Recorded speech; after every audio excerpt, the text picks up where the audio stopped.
There. Now it says I'm live. Okay, let me refresh once more. Let's see. There we go. I think we're live. I think we're live. If anyone's out there, let me know. Post in the comments. All right, I think we got it. Rachel, I'm going to sign There off we and are. we'll let some viewers pop on and see if we can't get rocking and rolling here. I see ya. All right, thank you. All right. Yes, call if you need anything. All right, bye. Okay, folks, we are live. A minute or two late. Technology is a wonderful thing. But I'm going to let a few eyes pop on here. We're going to talk fishing on Devil's Lake, North Dakota. If you guys can go ahead and post in the comment section that you can hear me, you can see me, everything looks okay. All right, John, I see a hello from Iowa. Whereabouts in Iowa, John? Let me know. Hopefully, folks all around the country are watching, tuning in. We're going to give a few minutes for folks to sign on here, and we're going to let her rip. I'm going to tell you everything I know personally about what's going on Devil's Lake right now. The lake is heating up, so it's going well. Fishing is good. The weather, on the other hand, not so much, but we can't really control that now, can we? So looks like we got 24, 25 people. I'm going to give this just a few minutes, take a drink of water, and we'll get started. Talk fishing techniques first. We'll wrap it up with locations. I'm not going to spell out any secret hotspots. I'm not going to give GPS coordinates or what tree to tie your boat to, but we will talk areas. I'll talk techniques, depths, all that good stuff. So we're up to 28 people. We'll give her a minute or two here, and I'll be right back, and we'll go ahead and get started.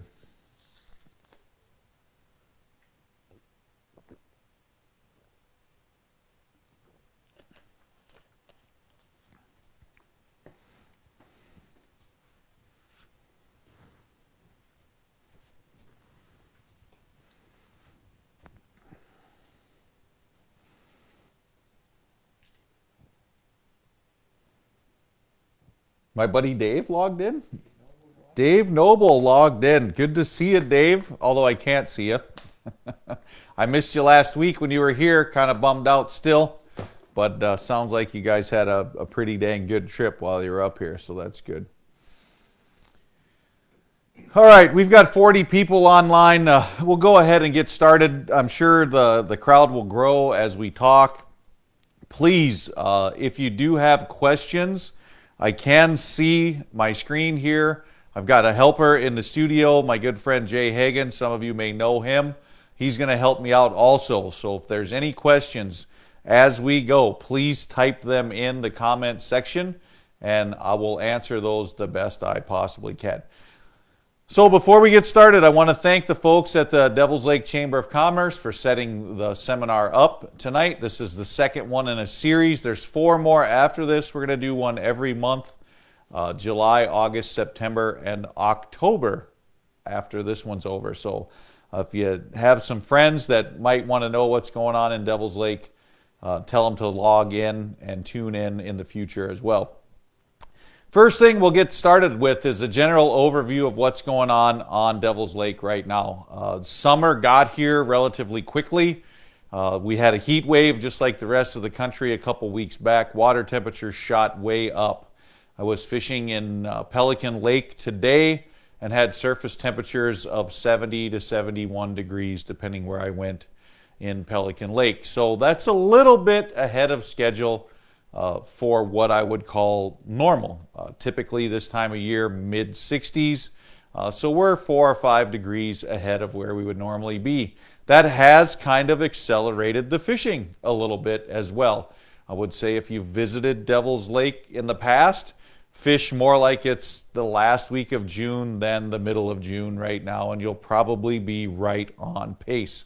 What does it mean for where the fish are? Well, quite honestly, they're everywhere, and I'm not trying to exaggerate. I'm not trying to make it sound simpler than it really is, but quite honestly, the fish are everywhere. In the last week, I've caught fish in 2 feet of water, and I've caught fish in 17 feet of water and everywhere in between. I've caught fish on rocks, I've caught fish on weeds, I've caught fish on sand, I've caught fish over mud. So whatever you like to do, whatever type of structure you like to fish, you can do it right now in Devil's Lake. How long will that last? I'm not 100% sure. Eventually this water is going to keep warming up. The water layers will start to stratify. It'll get too warm in the back bays, and those fish will eventually start to push a little bit deeper. But as most of you know that have fished Devil's Lake in the past, there's always some fish shallow somewhere in Devil's Lake. So we've established that the fish are everywhere from the shoreline out to your favorite main lake structure. So let's talk about how to approach the lake right now based on what depth you would like to fish. So we'll start shallow and work our way deeper. Shallow fish, weeds. The weeds have started to grow in Devil's Lake. They have not established themselves completely. They are nowhere near the summer weed growth, but they are starting to appear. And that is starting to draw bait fish towards the weeds, and it's drawing the walleye towards the weeds as well as the white bass and northern pike. Shallow weeds, 3, 4, 5 feet of water. I haven't seen weeds any deeper than 5 feet right now, and not everywhere are they coming all the way to the surface, so they're kind of tricky to see. A good pair of polarized sunglasses will really help out a lot, but if you don't have those, make 3 or 4 casts and you'll know if you're pretty close to the weeds. Stay either over the tops or on the edges. Because the weeds are fairly close to the surface but not all the way to the surface, I have been casting shallow diving crankbaits, and I'll show you a few of my favorites. The first one that I like to use a fair amount of the time is a Rapala Esco. These are a Shields exclusive bait, believe it or not, unless you find them somewhere else online. The only place you can find these is a Shields sporting goods store. And they're rather unique. They look like a countdown Rapala, but they're not. They're the farthest thing from it. It's a floating bait, but it's got the crinkle bill in the front. That bill allows this bait to only dive 3, maybe 4 feet when it's thrown on a braided line. I like to throw it on 10-pound Ultra 8 fire line. I put a 10 or 12-pound fluorocarbon leader in front of it. But the bait dives just above the weed tops. It works really, really well. It's a nice shape. It casts really well, and the walleyes really seem to like them. They come in a variety of colors. I can show the box here. Maybe you can see some of my favorite colors in there. But whatever you like to throw, color-wise, Devil's Lake doesn't really always seem to matter. So that's a great option for shallow fish. Next option is a shallow shad wrap.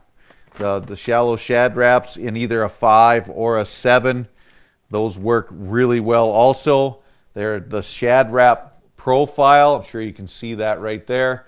And it's also got that same crinkle bill or shallow diving lip. The 5s work good, maybe out to 3 feet of water. 7s dive maybe 5 feet. They've got that nice tight balsa wood action. They work well also. Sometimes though can be tough to cast, especially if there's a lot of wind, because they're balsa. They don't always sail the way we want. If you're struggling casting the shallow diving baits, I don't know, kind of stumbled into one that has become a new favorite. Berkley Flicker Shad in the shallow diver.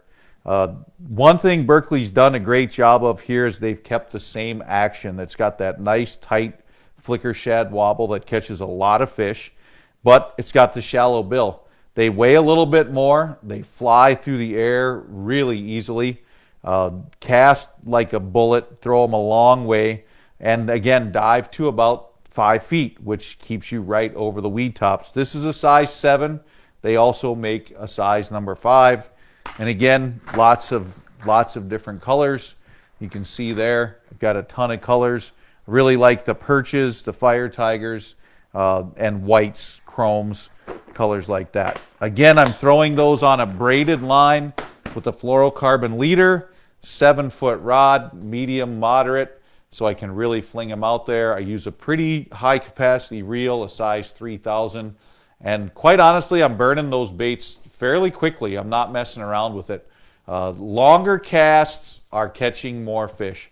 The water is definitely clean, and if you're gonna fish 5 feet of water or less, the farther away you can keep your boat from the fish, the more fish you will catch, hands down. Today I had to position my boat in a manner that my guide clients could get those lures out there even further, get the wind at their back. The farther they casted, the more fish they caught.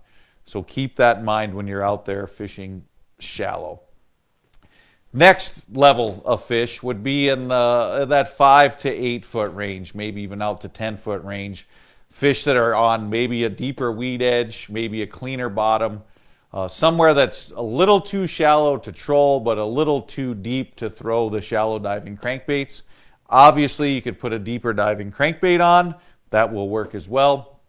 But in those situations where I'm casting to maybe a gravelly or sandy shoreline, maybe a little bit deeper rock transition, I am pitching jigs with soft plastic.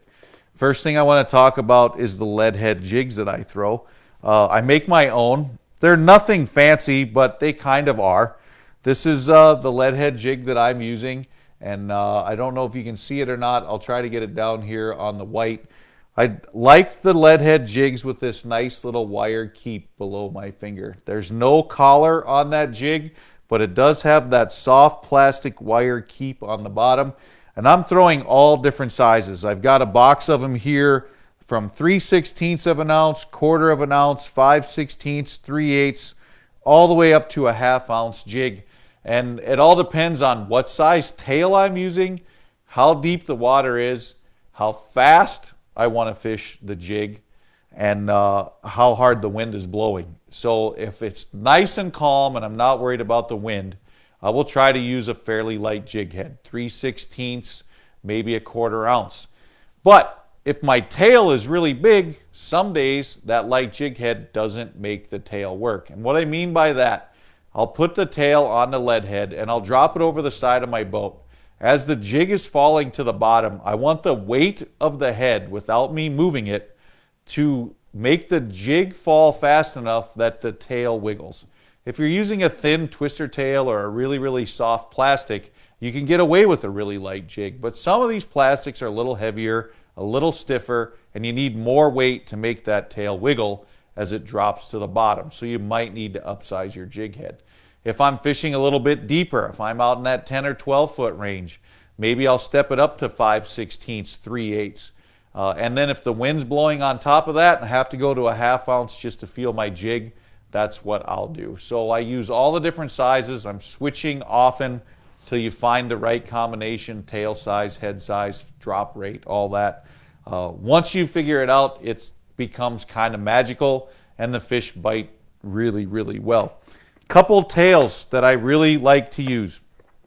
Right now, one of my favorites is this Shields Pro Swimmer. I'm using them in the 3.3 size, which maybe you can see right here. The Pro Swimmer has got the ribbed body. It's got a nice big paddle tail on it. Again, that's the 3.3 size. Lost our camera there, Jay. Or we can step it up to the next size, which is a 3.8. And give me a second here, we'll show you what that looks like as well. Got to get the technician working over here. Yep. Oh, it's not on yet, Jay. Just push there. Push that. There we go. Now we got it. We'll be with you 1 second. I need a bigger crew, I guess. But anyways, there is the difference. There's the 3.3 and the 3.8, two different sizes. You can see one's just a little bit bigger than the other. But both are very, very effective. Big, big paddle tails on the back end. They thump. They make a lot of vibration in the water. They work really, really well. Again, whites, perch colors, things along those lines. A next all-time favorite, I'll just show you the whole box. These are way too familiar with everyone. The Berkeley Ripple Shads, if you had to guess what my favorite color is, I'm going to say it's probably got white in it somewhere. And then I've got several different perch patterns in there also. The Ripple Shad, 3.5 inch, it's about the only one I carry nowadays. And it's just rock solid money on a 1/4 ounce or 3/8 ounce jig head. And then you cannot fish walleyes on Devil's Lake without a box of Walleye Assassin plastics. Got a bunch of them here.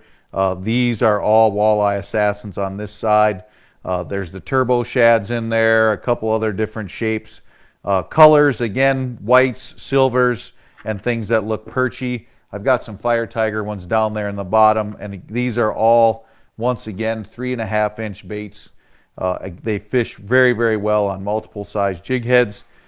Shield Swimming Minnows on this side, just another great bait that you can get relatively inexpensively. They got the big paddle tail on there, really, really thin tail, and wiggle well at slow speeds. So that's the soft plastic. I'm throwing these again on a 7-foot rod, normally medium to medium light. I like a fast or extra fast tip, usually 8-pound braided line with a 10 or 12-pound fluorocarbon leader. The fluorocarbon leader really has nothing to do with anything other than keeping the pike bite-offs to a minimum. The fluorocarbon really helps a lot. It's not as, or it's a little bit more abrasive resistant than your fire line or your spider wire or stealth or whatever you might throw for a main line. So that's that intermediate range. As we move out a little deeper into that 10, 12, 15 foot range, bottom bouncers and spinners have actually started to come into play, and they've come into play in a really big way. I've had several limits this week, bottom bouncers and spinners, and you can pull them on structure. We're pulling them over rock points, rock break lines, rock edges, transitions. We're pulling them on flooded roads right now and doing really, really well. And believe it or not, the deeper mud bottom bays are also holding fish that are susceptible to a bottom bouncer and a spinner. Some of those mud bays that we've been casting crankbaits in all last month or casting jigs in last month, they've gotten a little warm, the fish are pulling off the bank and they're out in the middle over the mud and literally willy-nilly S-curves back and forth over mud bottoms have been putting walleyes in the boat on a bottom bouncer and a spinner. I brought one along with me today. We'll try to show you here. I fish a pretty simple spinner rig. I like a single hook spinner. Silver, probably my all-time favorite color on Devil's Lake, maybe gold. Fire Tiger. I like a single hook. And honestly, we are putting on there, I'll get it down in the white so we can see it. Honestly, all we're putting on that is a half a night crawler. Not a whole crawler, a half a crawler. Don't need 2 hooks, just 1 hook. And I hook it right in the end of the night crawler. I don't hook it in the middle. I don't want 2 tails. I want it to hang really straight. So I'm literally fishing with a piece of worm that's about 3 inches long, hanging behind that. Sometimes they grab the tail, but not very often. Another thing that works really, really well, and this is one of my favorite little guide tricks, this pack of Berkeley Gulp right here would not be caught on Devil's Lake without. On a white spinner or a silver spinner or a white bladed spinner, this 3-inch pearl white minnow grub is absolutely deadly on a spinner behind a bottom bouncer. I'll use different colors off and on, but the white with the silver is an incredible combination. And I've got good news. I'm going to share this. I don't know if I should or not, but if Berkeley doesn't like it, they'll let me know. They are coming in Fire Tiger this year, very, very shortly. I got a couple sample packs in the mail the other day. So the minnow grub, if you're a fan of that and wanted some other colors, there are some other colors coming. There's an opening night, there's a silver glitter, several colors that are going to be good on Devil's Lake will be coming soon. So keep an eye out at your tackle shops for that, but don't go out there without some gulp. There's many, many days that I will guide an entire day on Devil's Lake and never put a night crawler on a spinner. The gulp works that good. So we've covered all those depths. One technique that we did not talk about yet is one that works from 2 feet of water to 32 feet of water and everywhere in between, and that's the slip bobber, right? I don't need to show a close-up of a slip bobber rig. I think most people are familiar with the slip float. I've been having much more luck this year so far on a plain hook with a couple split shots above it than a jig head, but there are days when a lead head jig at the business end is going to catch you a few more fish. What is the incredible thing about the slip bobber is, again, you can fish it in any depth.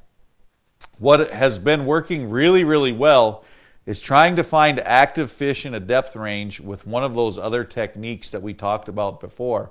And when the bite slows down, or if you notice a couple follows, stop your boat. You know there's fish in the area.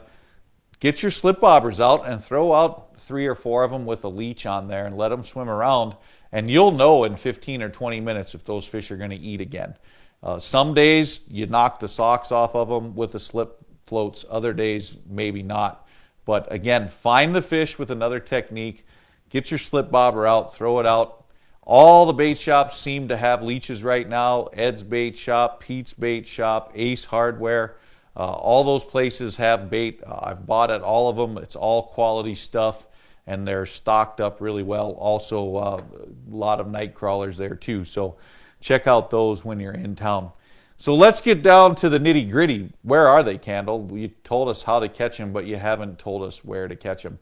So I'll spill my guts about where I've been the last few days, and then I'll let you know where some other folks maybe have been without sharing names, because they'll hang me upside down in a tree if I give all their spots away. And then I'll speculate on a few areas where I haven't been yet, but I have some hunches that there might be fish to be caught. I have been focusing most of my attention west and north of Graham's Island. Anywhere from Patience Point down into Hog Bay, over in the Minnewacan Flats, all the way up into the Mabe Coulee, under the bridge into Pelican Lake. Any piece of structure, and I am not kidding, any piece of structure, any stock dam, any rock pile, any weed edge can have fish on them from day to day. People look at my Facebook posts and my fishing reports and they say, holy cow, you caught them every day. Well, I'm telling you, it's not as easy as it looks from an end of the day picture. Several days in the last week at 11 o'clock in the morning, I've had 3 or 4 fish to keep grinding away and checking other spots until I end up with 15 or 20 fish for my customers. It's not go out, land in one spot, and crush the fish. Now, some days, yes, it works out great. You pick the right spot to start. But if you think you're going to come hit spot lock one time on your Minn Kota trolling motor and never move and just watch bobbers go down all day, yeah, it's like playing the lottery, finding that right spot. You've got to move around and keep being aggressive. Look for those active fish first and keep trying. But again, humps and bumps, the ridges, Matic Ridge is good, the lagoons outside of Minnewacan, the Golden Highway, any of those bumps in the Minnewacan Flats, again, Patience Point, Haley's Hump, they've got fish on them. All the structure in Pelican Lake, and I don't need to name it all, you can look at a map and find it. All of that has fish on it right now. North end of 6 Mile Bay, I have not fished there personally, but there's been a lot of fish caught from Doc Hagen's north.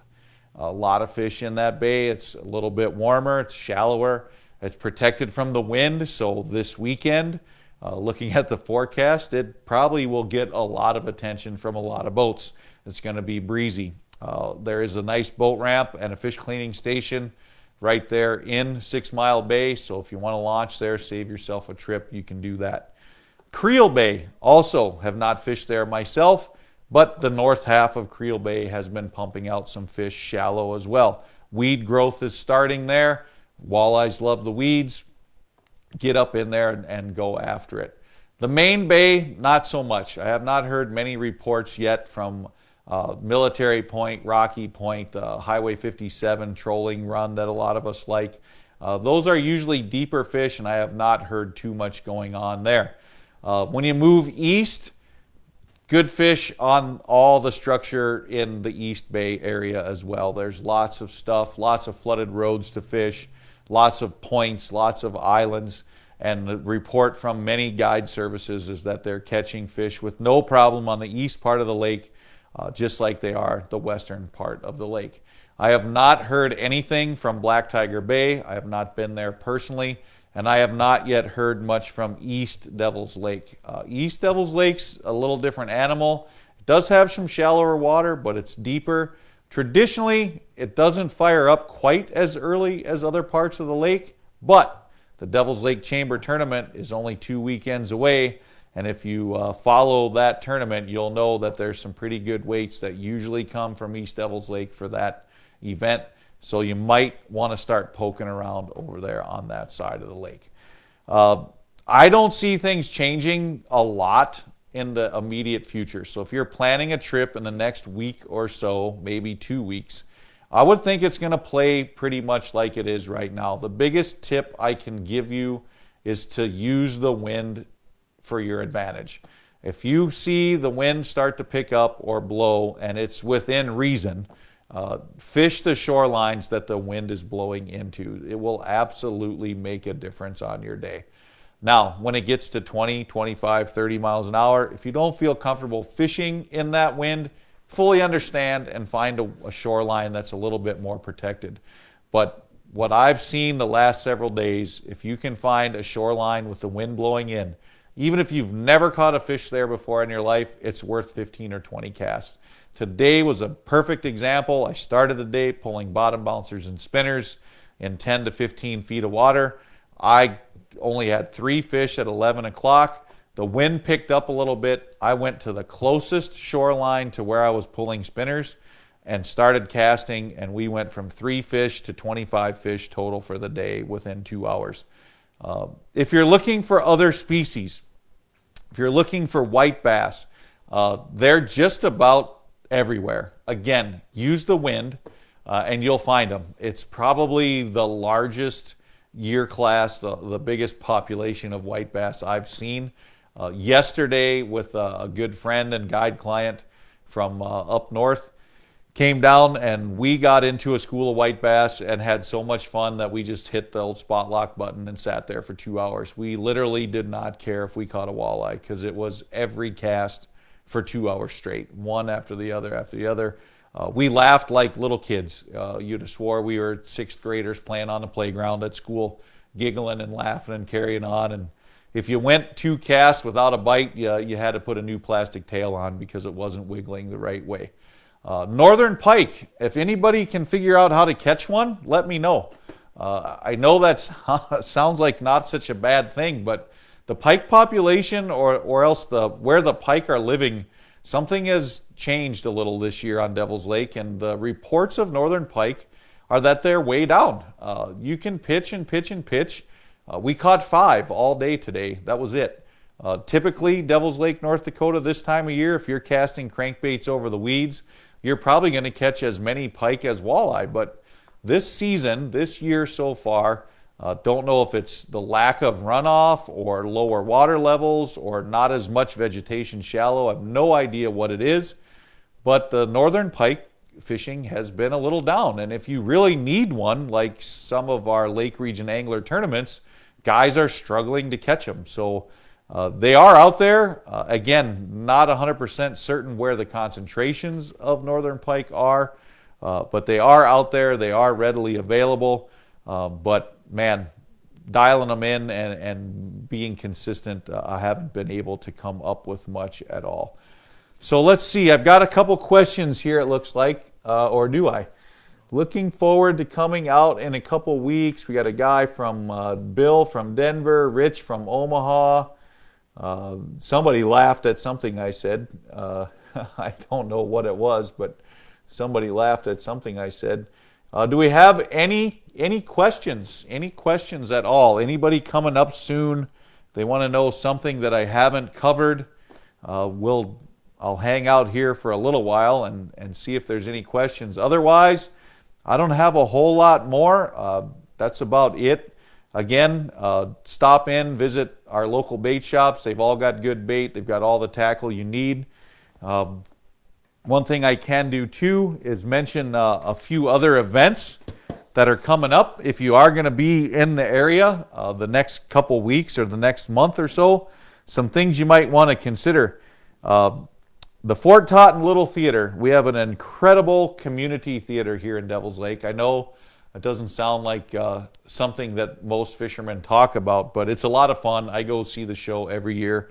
This year, from July 7th through the 13th, they will be performing Grease, and I'm sure it's going to be pretty good. I believe Peter Foss is directing again this year. Peter does a great job with that. It's in the Roosevelt Park. It is not out at Fort Totten anymore. It's in Roosevelt Park, which is right in Devil's Lake. You can find more information, and if you want to get tickets, go to forttottenlittletheater.com. And folks, I'm not kidding. I wouldn't say this if I really didn't mean it. It's a great way to go spend a Saturday evening after a long day of fishing. It's a good time. You'll laugh. You'll cheer. We have some amazing performers here in Devil's Lake. The next thing is our Rib Fest, July 23rd and 24th. Friday night, there's a downtown street dance that would be at the corners of 4th and 4th, or Main Street and 4th Avenue. The Rib Fest itself is at Roosevelt Park also. Starts at 5 p.m. on Saturday, and it goes until the ribs are gone. There's also a cornhole tournament. So if you're in town and maybe the wind blows a little too much to get out on the lake, you could come in and enter the big cornhole tournament and maybe take home a little prize money there. And then the last thing I want to mention is the Lake Region State College Reel 'em In Fishing Tournament. This is a new tournament. It's rather unique. It's going to take place on August the 7th. This is for high school kids. So if you're going into 9th grade through 12th grade, you might want to check this out at www.lrsc.edu. But it's designed to get kids to come to Devil's Lake, see the lake we have. The weigh-ins and rules meetings, well, there won't be a weigh-in because it's a live release tournament. But the award ceremony and rules meeting will be held on campus at Lake Region State College. And all the prizes are scholarships to Lake Region State College, chamber bucks here in town, and a couple hotel stays as prizes. So there aren't many places where a youngster that's fired up about fishing can go to school, have a lake as great as Devil's Lake right in your backyard, get here, go to class, catch a few fish, and if you come fish in a tournament, maybe get a couple $100 or $1,000 knocked off your tuition the next year. So again, check it out. The Reel 'em In Fishing Tournaments for high school age kids. That takes place August 7th, and you can register at www.lrsc.edu. And it looks like we've got a couple of questions here. I might have to squint a little. It says, what have you been putting behind the perch bite going to? John, perch in the summer at Devil's Lake, North Dakota. They're kind of like trying to catch a unicorn. I'm not going to say there isn't a perch out there to catch, but you just don't see them coming to the fish cleaning stations in the summer months. I don't know if they live too deep, they bury in the weeds. I have no idea why, but they can get really, really tough to come by in the summer. What have you been pulling behind the bottom bouncer? I mentioned that a little bit earlier. Again, number 3 Indiana spinner is my go-to. I like hammered silver, hammered gold, maybe fire tiger, and then white. Those would be the 4 colors I fish with. A single hook works really well, and I'm tipping that with a half a crawler or a gulp twister tail, maybe a gulp minnow. There are times I've had really good luck with the Max Smile blades, the 1.2s I believe they are. They're the second biggest size, not the smallest size, but the next one up. I like the UV Glow Burst, which appears white. I like gold. One thing you want to remember in Devil's Lake, folks, is walleye eat one of 2 things. They eat white bass and yellow perch. Try to mimic those colors. You want to use whites, perches, fire tigers, silvers, golds. You're going to imitate the bait fish that way. You don't have to overthink it too much. Best time of the year to come out and fish for walleye. Kim, I would say anytime you can get here. And I'm really not exaggerating. The walleye fishing changes as the season goes on. Right now, we're really, really close to the peak. It's going to bust loose here in a couple weeks where you'll be catching many, many more fish than we're catching right now, but the size tends to get a little smaller in the heat of the summer. Right now, average day between 10 and 20, 25 walleye, but the size has been beautiful. Wonderful 16 to 20 inch fish with a few 22, 23, 25 inches mixed in. Do us a favor when you come visit Devil's Lake. We urge you to take a nice picture of those and put them back so we have fish to come for ages ahead of us. We don't want to be hauling all those big giant fish out of the lake. So, but I would say right now is not a bad time to come. And in the next month, fishing is really, really going to bust wide open. When do I expect the crankbait trolling bite to pick up, and what areas do you expect to kick in first? Jeff, I would say that the crankbait trolling bite will probably start in the next 2 weeks if it hasn't started already. Some of these shallower bays that have a little bit of depth, where guys are pulling spinners out in the middle, I'd almost bank on the fact that you could put crankbaits on and troll through there. Some of the flooded road beds that folks are catching fish on spinners, I'm sure you could pull a crankbait and catch fish there right now. One of my favorite trolling passes on earth is down School Bus Point in the Minnewacan Flats area, the Mabe Coulee area. And I just haven't tried it yet, but for all I know, the fish could be there already. Seems like fish activity starts in the west and moves to the east. So all these techniques where the fish get more aggressive before we try them seem to kick off on the western end of the lake and then move east. The deep crankbait bite usually doesn't come around until mid-July when we're trolling lead core and small baits like flicker shad, salmo hornets, or even big baits like reef runners to get down into that 25 to 30 foot range. That usually doesn't start for a few more months. And when it does, I'll be glad to fill everybody in. And then I've got another comment here that says, East Bay has been active, from Brent. So Brent, thank you much for sharing that. Like I said, I haven't personally fished in East Bay yet, but it does sound like there's been plenty of fish caught in East Bay. So it looks like that's all we got for questions. Once again, I want to thank everyone for tuning in. We do have another one of these scheduled for July the 6th. Hopefully, knock on wood, the wind doesn't blow, because I'm tired of doing these inside a studio. The whole point of these seminars was to get out on the water, show you a few techniques live, maybe even catch a fish or two. But the trees are touching the ground on both ends again this afternoon, and that just doesn't work so good for a live broadcast. So July 6th, 7 o'clock p.m.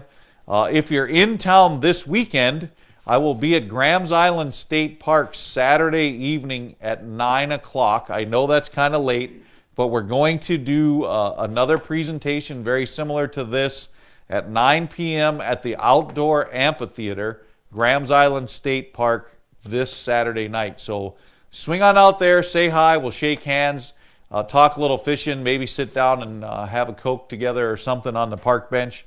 But thanks again for everybody tuning in, and we will see you again on July the 6th. Thank you.